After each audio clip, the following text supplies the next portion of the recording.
to rise up, get your hands up. We taking over the game. And if you're looking for change, I suggest you do the same. La gestion d'une course, c'est pas simple. Ça commence bien avant la course, puisqu'il y a déjà l'hydratation dès le matin. Il y a le repas du midi où il faut manger, prendre des forces, mais pas non plus être en pleine digestion au moment du départ. Et puis ensuite, bon, il y a la course. Alors c'est vrai qu'il y a des moments intenses, il y en a d'autres c'est un petit peu plus calme. Bien évidemment, le départ est un des moments les plus chauds, mais après les batailles en piste aussi sont pas simples. Et quand on a le cardio-fréquence-mètre avec nous, c'est vrai qu'on voit clairement les pulsations changer en fonction des moments de course.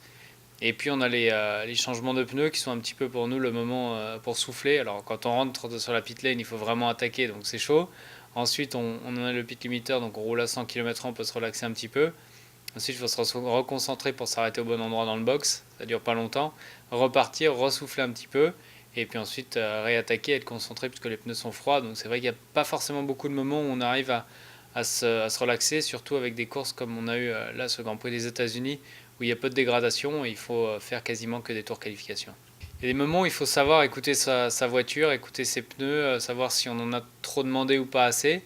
Maintenant, de manière générale, quand on a l'attaque, il n'y a pas forcément beaucoup de moments pour se relaxer. Come on, y'all, it's time to rise up, get your hands up.